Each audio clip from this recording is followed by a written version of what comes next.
You thought I was going to clap. I actually didn't clap this time. It's the first time I've ever done an impact interview where I didn't clap, because this one is that important. I want you to pay attention. We have the founder of a publicly traded company, a Bitcoin mining guru, and I'm so excited to have Jason Les here from Riot Blockchain. And I just want to say at the very beginning, we are at Joe Stapleton's office, and Joe is one of the most successful wealth managers and one of my best friends. He's going to win the Newport Beach City Council race. I'm pretty confident because I'm helping him with it. But that being said, I can't wait to interview Joe one day because he's faced a lot of adversity. He's overcome some crazy odds, and now he's rising to the top of what he's doing, both as a wealth manager as well as an elected official. So today we are here interviewing Jason. And Jason, I know a lot about you. I'm really appreciative of the Business Journal and my friend Peter Brennan connecting us. I know you came to Palmer's house when we had Alex Epstein and Peter Thiel, which is one of our most popular shows. Cool event. And tell our audience a little bit about your background, where you grew up and how you got into what you do. Sure. So I grew up right here in Orange County. So born and bred, traveled around a bit, but love where I live here, love working here. So my whole life, I knew I wanted to be involved in computer science. Like just kind of one of those lives where from a very early age, I had a vision of exactly what my life was going to be. And once again, kept it local, started going to UC Irvine for computer science. And very soon into my education there, I discovered the world of internet poker. And I was like, hold on a second, the math and the different theory that I'm learning in computer science, I'm kind of loosely seeing how this ties into internet poker, which had an enormous opportunity at the time. 2004, that industry was on its way to its peak. So while I completed my degree in computer science, I became immersed in poker, and that launched a 14-year career as a professional poker player. Wow. So, I mean, most people, you think Riot Blockchain, you wouldn't think the roots came from poker. Yeah. And in 2004, we're using dial-up to get online. No. Was that DSL or something? We were on the cable then, but yeah, it was early days. Right. So yeah, not an unusual career check, but internet poker is how I found Bitcoin. So when you talk about internet poker, are you talking about like playing it or developing it? Playing it. Okay, so what really intrigued me is, as I learned about the rules of poker and how it worked, it was simply a game where you can make money if you had a better strategy than everyone else at the table. Right. There wasn't a house involved. There wasn't a third party you were competing with as well. It was a real pure mental game, the way I saw it. So all I had to do was play the game better than the people at the table. And at the time, I was playing with my friends from high school. Right. I felt very confident about that. Awesome. Yeah. And so tell me a little bit about the computer science realm. What inside you was that trigger? Did you get like a computer when you were super young? Like what attracted you into computer science super early in your life? Yeah, you nailed it. My dad was really, I think, on the forefront of computers and the internet as it was taking off. So I was fortunate at a young age. He's like, here's a computer, learn how to use it. And then the internet started taking off in the early 90s. He's like, now here's this internet thing. You need to learn how to use this as well. So I was just immersed in that, learning as I went along, and it was just so captivating and interesting to me. And you remember, that was such an exciting time. Oh, yeah. We're always in exciting times, but that was really the dawn of a new age. Right. And a couple things that you and I have in common, which I realized is, I got into computers super early. I was 8 years old, and my dad said, hey, this is something you should check out. By the time I was 12, I had a 286 ALR. Okay. And that was probably like $2,000 at Fry's Computer. But wow, that computer opened up my world. And back then, there was no Windows. It was DOS. Yeah. So just learning the fundamentals of DOS and being able to just make little games and use it as a calculator was something that also captivated me. And I think back to my father and how he saw that, and I'll just never forget how hard I worked and saving my allowance, and he matched the dollars. And on a teacher's salary, I got that computer, and it was like a brand new Ferrari, right? Yeah. So like I have photos of me, which I'll put up right now, with that ALR, and the root of that is everything that has been created at the Internet Marketing Association. If you can see things in ones and zeros, I think it really gives you an advantage. When we all grew up, it was about reading and writing, and now if you don't have technology in the mix of what you're doing, and I'm the father of a 10 and a 7-year-old, technology has to be part of your everyday life. It's like the digital oxygen. Now there are good things and bad things to come from it, but if you can actually leverage it in ways that can make your career and your message amplified, as I have, as you have, I think there's so many advantages to it. The other commonality that we have is poker. So one of my favorite movies of all time is Boiler Room. Yeah. I love the chase, the sell, and there was something about that angst in the mortgage world, even though some of the things they were doing was not so proper, but there was this kind of quota that they had to just continue to fulfill. And one of the greatest scenes is that casino that he was running in his house, Yeah. you know, and I correlate a lot of what I do in business, both with our PR agency as well as the Internet Marketing Association, back to the fundamentals of poker. 5-card, you know, you just play, you ante, you bluff, you persuade. It's all a part of the poker experience where you're playing 5-card, 7-card, whatever the game is. To me, there's a big correlation to business and in life to playing cards. So that is interesting. So you got into internet poker. Now tell me some of the experiences and good and bad with internet poker and how you got from there into the whole blockchain world and how you unpack that into where you're doing right now. Sure. So, I mean, poker, you're absolutely right, is such a great tool for business because it teaches you how to think about things. It teaches you how to think about things, removing emotion to the extent possible. There are so many emotional driven decisions in life, and poker forces you to approach everything with a strategy, with a if this, then that, or a shade of options instead of necessarily a binary way of thinking, which is why it's such a powerful tool. And I learned those skill sets through the people I met in poker and the friends that I made. Mm-hmm. To me, that was the best part of the entire career experience. Right. Is meeting people, working with great people. Poker, yes, is a single person game. You know, there's generally you're not playing in a team, right, unless you're cheating. But you know, the most successful poker players are those that develop groups of friends that study and think together and work together. And that was very rewarding to me. And so I would say, you know, of course, the skills I developed, I think, have been very valuable for the rest of my life. But the real good for it is the friends I made, the experiences I had with them. The bad, you know, it's really hard to, you know, to come up with a bad. Like, you know, my philosophy in life is, or I should say, a lot of times the way I look at life is, all the things that happen somehow contributed to where you are today. There are I can look back at my poker career and I can think of major bad events happening that seemed like the end of the world at the time, mm-hmm, but they led to me being here right today. Right. So, you know, when the Department of Justice effectively shut down all of internet poker, right, that was a very bad day. Mm. And that, you know, got me really worried about my career as a poker player, but that led me to do other things, sure, that got me here today. And that's how Bitcoin comes in. Right. Bitcoin became a very important tool in internet poker because it was a way to move money without any third parties. Internet gambling internet poker, I should say, is not illegal, but there was so much concern about how money is moved around, it became almost impossible. Right. And especially for Americans that had these tight regulations all over the place. So that really brought me on to the idea of the value of a financial system without a third party in control.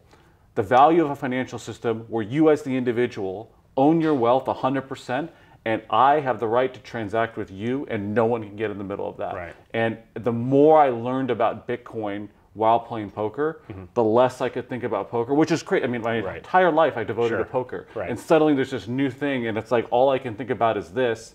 And then one day I just said, you know what? Poker has been fun. Right. I know Bitcoin is the future. I want to devote my whole life to learning about Bitcoin, doing software development around Bitcoin, so taking the dust off the computer science again, right, and then getting into mining. And that is the life pivot I made. Wow. So it was really the precipice was some of the trouble that internet poker was getting into, and you lost your taste for that and then discovered what you're doing at Riot. So that was an inflection point. So a great learning lesson for the entrepreneurs watching. Shit happens to all of us, okay? And you don't know when it's gonna happen or how it's gonna happen, why it's gonna happen. But if you see the common theme of every single show I've been doing for the last 4 years, it's about what happens in that moment. Facing adversity, being prepared for it, sometimes not prepared for it, but overcoming it is what really defines all of us. And as an entrepreneur, I'm sure adversity just is part of your daily life. But that was an inflection point. Here's something you created and you got really good at, and then all of a sudden you're faced with pivoting into a complete opposite direction and doing something with the knowledge that you gained from that pre-existing world that you were in that now you're applying to this. So tell us a little bit about Riot, how you got into what you're doing with the mining, and how you became a leader in it, because it's not like you're just some startup. I mean, you're a very established billion-dollar brand. Tell us a little bit about that journey. Well, we got plenty of more examples of diversity on that journey, I'll tell you. So, continuing on the story here, I just wanted to devote my life to Bitcoin. So I got into mining, kind of, I guess the computer nerd in me was just interested in owning hardware and setting that up, learning about how that worked and doing it. And at the side, I'm doing software engineering around Bitcoin as well. So I was just developing these skills and, talking about it in my poker/investing community.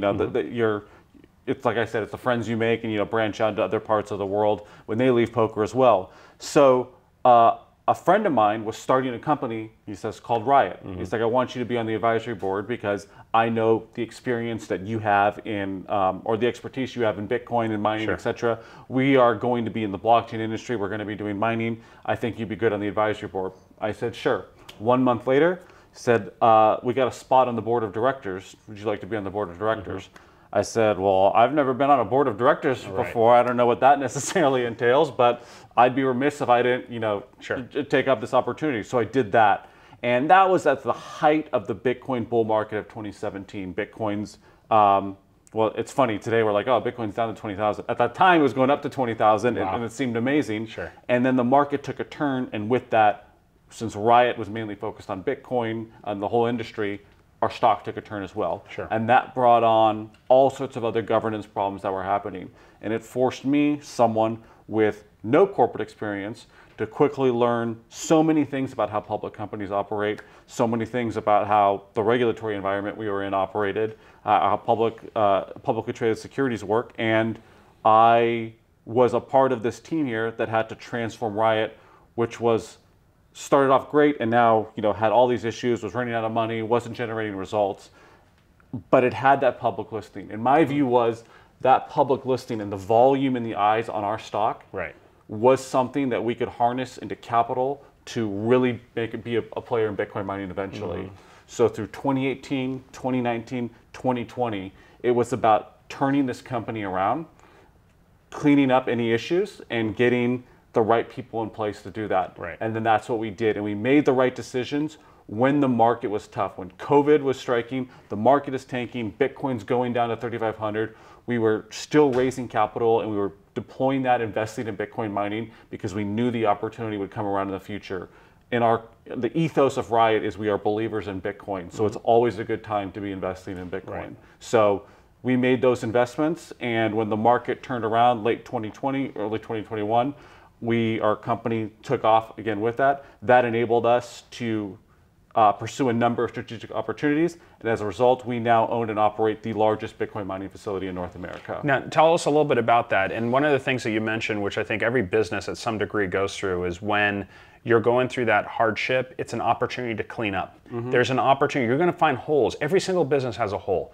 When there's a downturn and you're getting punched and socked in the face, instead of complaining and just waiting for someone to rescue you, rescue yourself. As my father always said, when something happens like that, there's something you're going to learn from it. The learnings that came from whatever you found in the business during that downturn made you even stronger for this next stage. And I've gone through it. I mean, I faced some really tough years in my business, and I'll never forget Sean Conrad, one of my good friends, said, look, this is just setting you up for something even stronger. And it seems like that kind of gave you that point where you discovered, wow, we're a publicly traded company. We have so many eyeballs on our stock. I'm going to leverage that energy and that volume into something greater as I'm fixing these little holes in the business. So tell us a little bit about how you went from mining into becoming the top miner and this incredible facility that you've built just outside of Austin. Tell us a little bit about that journey. Yeah, so we were buying lots of Bitcoin mining hardware in 2020 when the market was not so hot, and as a result, that gave us, that improved our financial results a ton when we got that equipment deployed. Bitcoin was going up, and we had more equipment on ordered, so there was, a whole expansion story, at Riot at that time, and that got the value of our equity up quite a bit. So that was us buying hardware, but we knew we wanted to pursue a vertically integrated future. And in this context, that meant building and owning our own infrastructure. And it's really just lucky circumstances, this company called Whinstone US, which was owned by a German publicly traded company, we happened to have an opportunity to acquire that subsidiary from the German publicly traded company. This is really, I think, a matter of network and connections, that these relationships were built and this opportunity came in front of us. So we acquired that, one of the largest transactions in Bitcoin mining history. And when we acquired that, it was the largest facility in North America.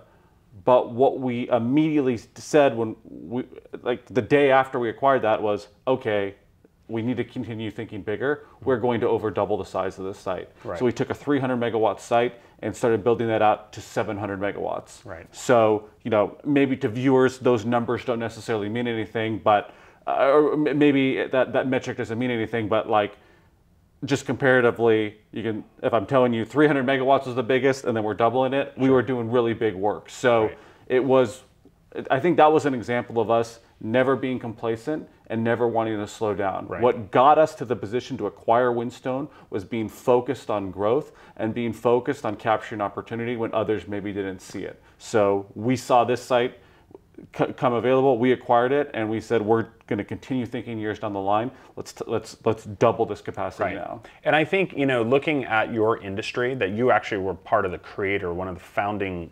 individuals in your own industry.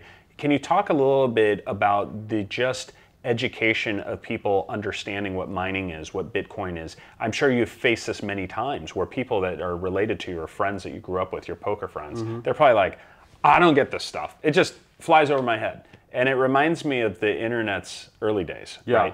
Right? It reminds me of social media's early days. And I kind of look at the internet's now in its third evolution, right? I mean, it's very much a video first format, but it also is this new digital economy. How does education in just mainstream affect your industry? And do you see, as more people and family members are getting into this, whether they're buying their first cryptocurrency or if they're buying their first Bitcoin or know someone, do you feel like the education is getting better? And if not, where are the holes in that? Education is such a big part of what we do because this industry, like you noted, is in its infancy still, like the internet once was in the 90s. A lot of the investing community we talk about, most of the questions often aren't even about Riot. It's like, what is Bitcoin? What is mining? We're pitching that more than anything. And I think I look at Riot as an opportunity to be a beacon for education in the industry. And maybe that's not directly, 100% putting resources into Riot. We are improving our overall industry, Bitcoin, and I believe that will be rewarding for us. So we are, not as big as IMA, but we're building out our own little media component here because we want to educate the public on Bitcoin. We want to educate people we know on Bitcoin. So when someone comes to me or for family or friend, they have a question about Bitcoin, I want to be the resource that we can point to and say, come learn about it here. But you're right, it is a challenge because there are so many important technical concepts that make Bitcoin what it is. And because it's so different, you often have to try to find ways to explain that for people to understand the value. So why don't you use a minute to explain Bitcoin and mining, just to the 101, like layman's terms. Sure. So Bitcoin is a decentralized financial system where every individual has the ability to audit and verify the entire accounting ledger, the blockchain, for themselves, and completely transact on the network without any third parties. So this takes, the way this works is users can, you don't have to, run your own what's called node software, and that is downloading the blockchain from other peers running the node software, and then this peer-to-peer network is constantly relaying network data around. Very similar to how the internet works with like DNS or something like that. So you have that distributed decentralized network. Now, the question, so that's all good, but the question is, how do we get all these parties to agree on what a blockchain is? How can they all agree on what the valid state of that blockchain is? How do you incentivize honest behavior and make attacks too costly to succeed? And that's where mining comes in. Mining is running computer algorithms that require computing power, that require energy, in order to have something at stake when you make an addition to the blockchain or when you're putting your version of the blockchain forward. Right.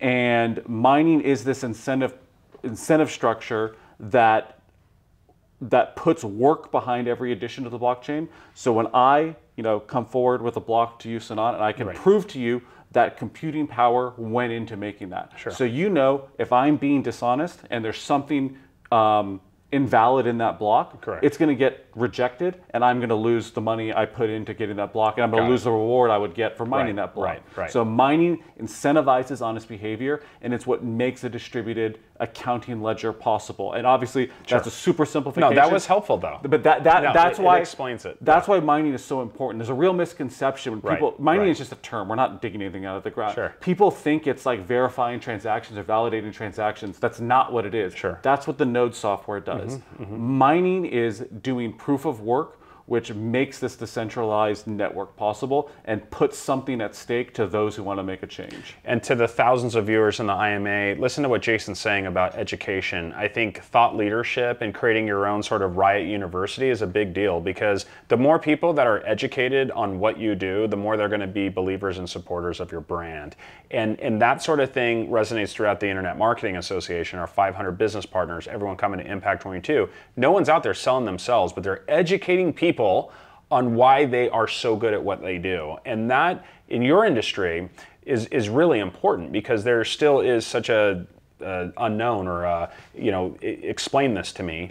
And by being the one to explain it in such a simple to understand way, I think that's going to give Riot additional advantage, as well as add value to your stock, to your shareholder value, and all the rest that comes with that. So talk a little bit about your facility in Austin, which we're showing right now. I mean, this is a ton of square footage. What's going on in there? Because, when I think of mining, I'm thinking of old miners with little axes and picks and mining. But this is like the modern version where computers are doing that. Why do you need a facility that big to mine Bitcoin, and how is that being done in that facility? So this facility out in Rockdale, Texas, so called our Rockdale facility, 700 megawatts, that's 7 100 megawatt buildings each.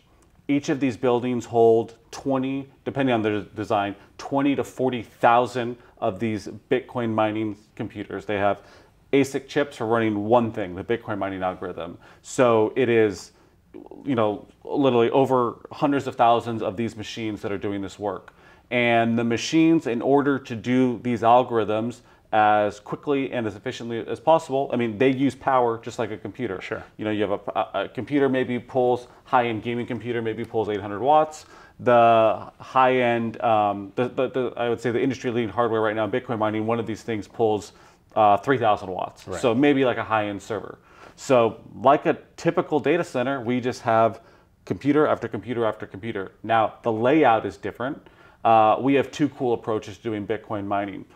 Historically, it's mainly shelves and racks of all these machines, one after another. You're pulling the ambient air in through the wall. We have a louvered wall. You're pulling the ambient air in. The machine has fans that pulls that air through to keep everything operating cool. And then the heat is separated with a heat wall, and that exhausts out the top. Got it. Now, we pioneered something new. We saw the future was utilizing immersion cooling for Bitcoin mining. We didn't invent that. Plenty of people have been doing immersion cooling in Bitcoin mining and gaming, servers, lots of applications for years.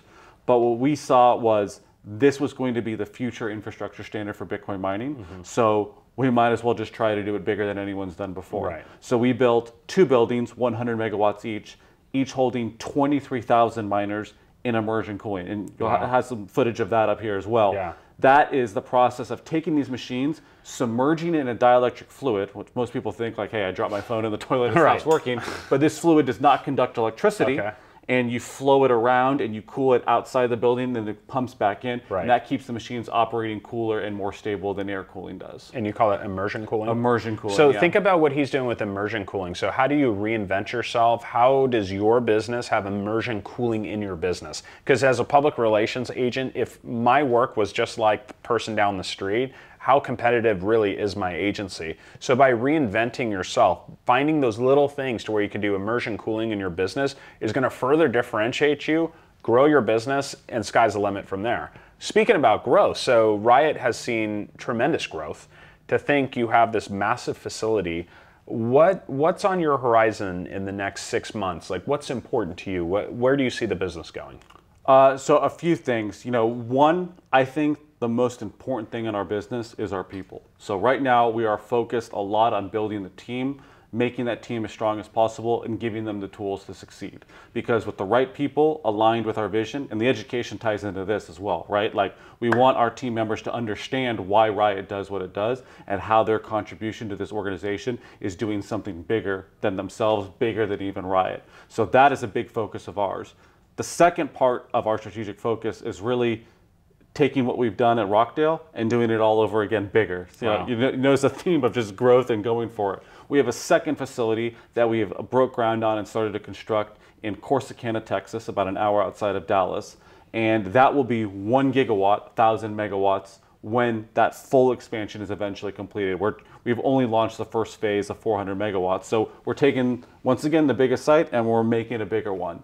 And the people are important to that. Building out our internal infrastructure is important. Mm-hmm. It can't always be about growth. We build bigger and faster than everyone, right. But we can only do that if our foundation and our people are good as well. So sure. we prioritize that, our team building so much. And talk to us a little bit about Bitcoin itself as an asset class. So Bitcoin, you just said, it's hard to believe that 20,000 is on its dip down, yeah. But we know where it started, right? So there's only so many Bitcoin, right? And can more Bitcoin be created, or is the value just based on what's available? And how is that defined, and who defines that? Yeah, that's really important. We've been talking in our conversation so far about transacting Bitcoin as a payment system, but the other important part of it is its scarcity. Another reason that Bitcoin came about is a response to crazy government printing money, inflation out of control all over the place. We're seeing that more than ever right now, but that was a problem in people's mind 14 years ago when Bitcoin was first being conceived. There are only 21 million Bitcoin. We've actually mined over 90% of that Bitcoin, not Riot. I mean, the Bitcoin network as a whole, right. 90% of that has already been mined. It has a declining, a halving supply schedule every 4 years. That supply being introduced into the market gets cut in half and eventually runs out in 2140. The manner in which supply is introduced... Did you say it runs out in 2140? 2140. Why does it run out in 2140 if what's been mined is 90% complete? Wouldn't you think the next 10% would be dust in like 2 years? Actually, I think you get to 99% in like 2032. Interesting. And that last 1% runs out. Okay. So who makes that that is enforced by code. Okay, the Bitcoin code that's transparent, auditable for everyone, has that coin limit. And every time a new block is produced, everyone running node software, everyone in the network is validating that for sure these new coins introduced were permitted by the protocol and are not just being invented. Right. And all of the users running the Bitcoin software and the miners, working with the users as well, are cementing the fact that these are the rules, and if anyone tried to introduce a new coin, that block would be invalid, and that miner would lose the work that they did. And where is that protocol hosted? Who determines that? What's the governing standard on that protocol, like the Constitution of the United States? Where is that? Is that owned, distributed across all the miners? So the Bitcoin code, development around that code is entirely open source software development. So the primary implementation of Bitcoin is something called Bitcoin Core, and it's really like any other open source project, although one with a ton of eyes on it. There are hundreds of people that are looking at that code and thinking about it all the time. And if you want to propose a type of change, it gets very, very thoroughly vetted, and there's nothing that is going to disrupt those core, I think, consensus rules like 21 million Bitcoin and other examples that these people that would ever get consensus to go through. So it is purely open source. If you have a good idea of how you want to fix something in Bitcoin, update something in Bitcoin, you are very capable of doing it. Right. So if I'm someone watching right now, I want to buy my first Bitcoin. Yes. You're buying potentially a fraction of a Bitcoin, correct? Because one Bitcoin is $20,000, right? So tell us about the process in which you get your first step into digital currency. How do you do that? So I think, to me, the first step is always education. And that's going to make your investment in Bitcoin be the most resilient. If you don't understand why this is valuable, if you don't understand the implications that this technology has, then you're just going to trade it. Then you're kind of just gambling, right? Mm-hmm. Like, I get it, Bitcoin's volatile, it's going up. You want to buy it so it goes up more.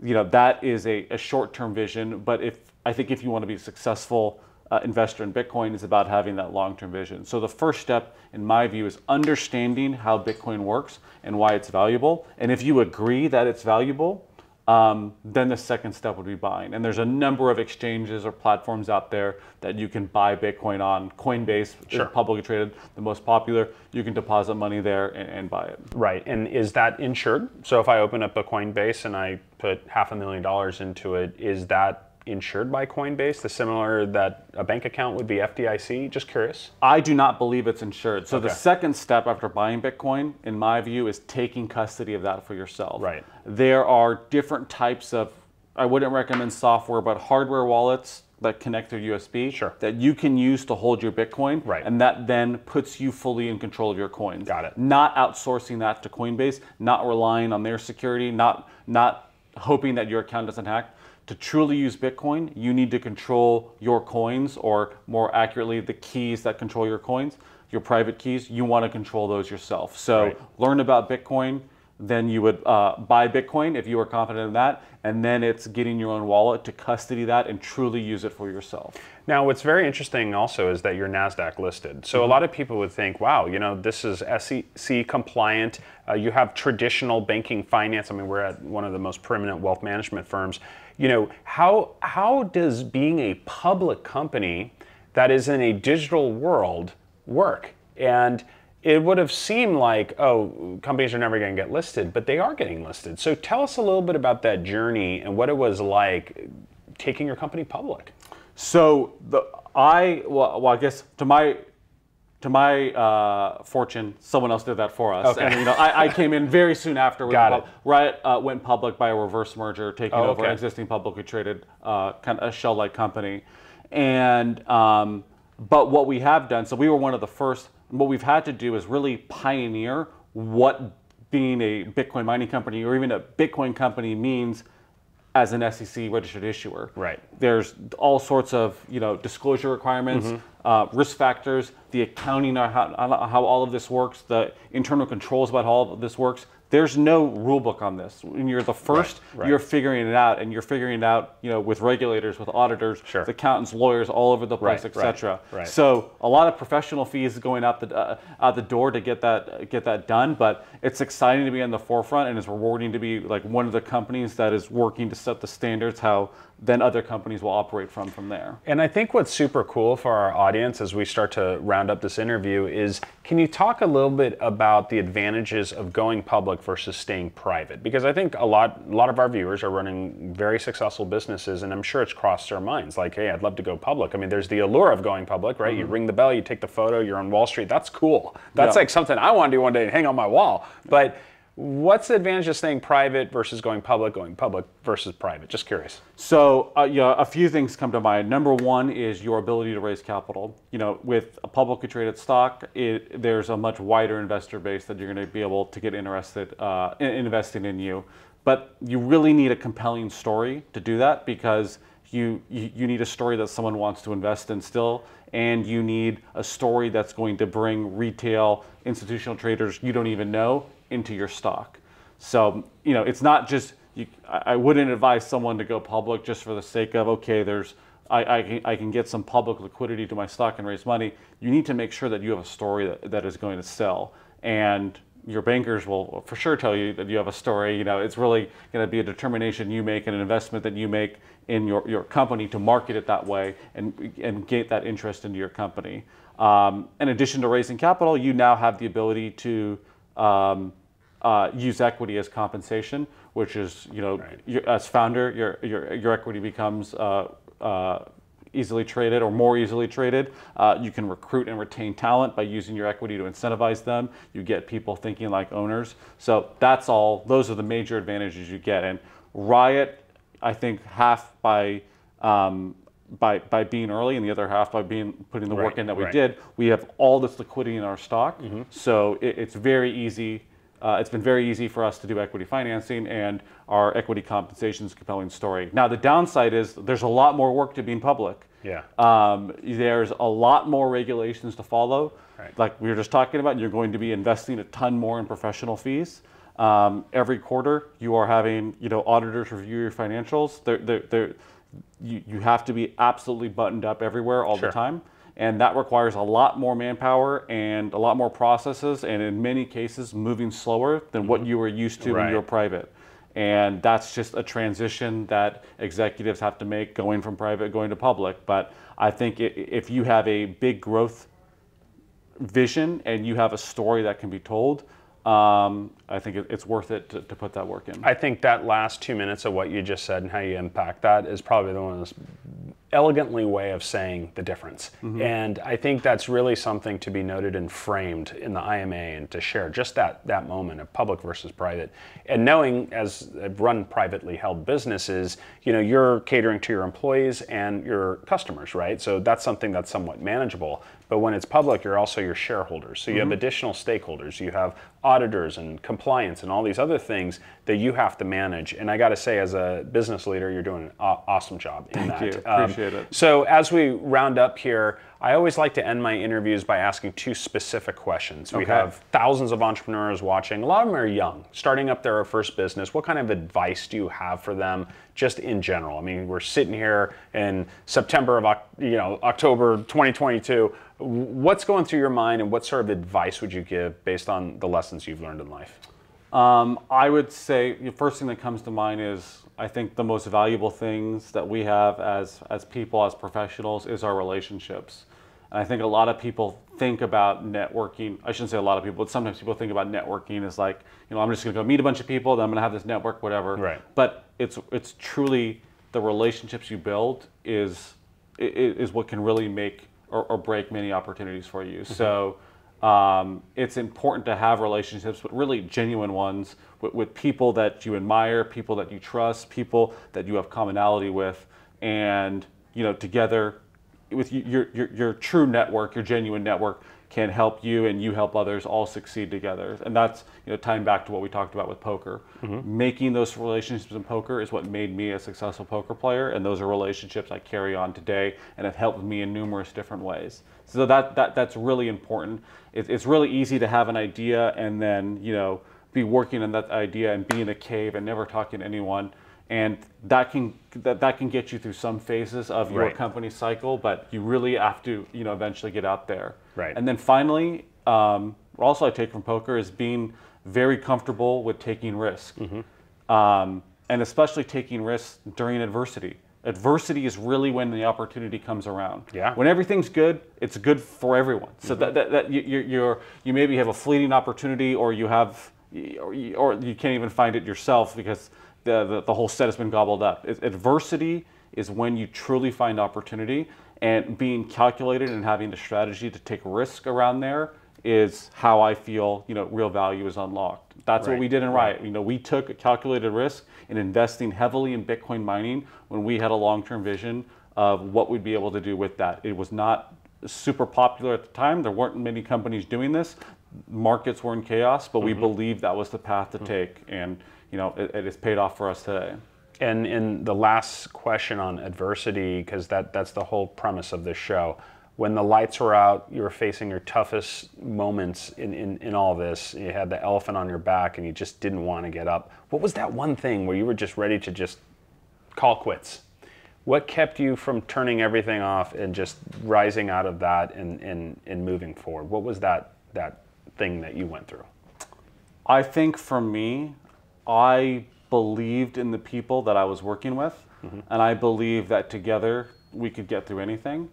And because of Bitcoin, because of what we were doing, we weren't just a company for a company's sake. We were a company that was involved with building the infrastructure for the future of finance. And to me, that future was so big that we had so much motivation behind what we were doing that I really felt that it was so worth everything we needed to do to get through that. Right. So we had a team of people aligned with that, and that vision pulled us through. Awesome. Well, thank you for ending on that note. Jason Les, Riot Blockchain, this guy's the real deal. His information's right here. And these are the kind of impact makers we like to have on our show. I'm also proud to have Nepal Arslan, one of the most genius filmmakers from NYU, who's producing all these incredible shows. You're going to see more and more of this high quality content.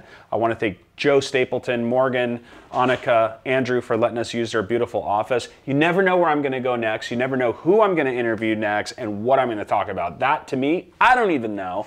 But it's all about relationships, and that's how we pull these shows together. And I literally, right before I had Jason here, talked to the English Beat, who we just booked for our Impact 22, to follow the chain smokers. Alex Paul, thanks for all your love.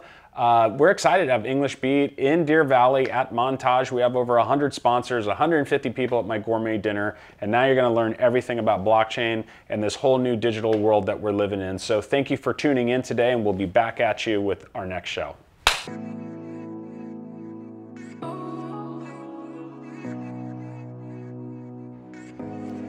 Sinan Kanatsiz coming to you live from Austin, Texas, where so much innovation is.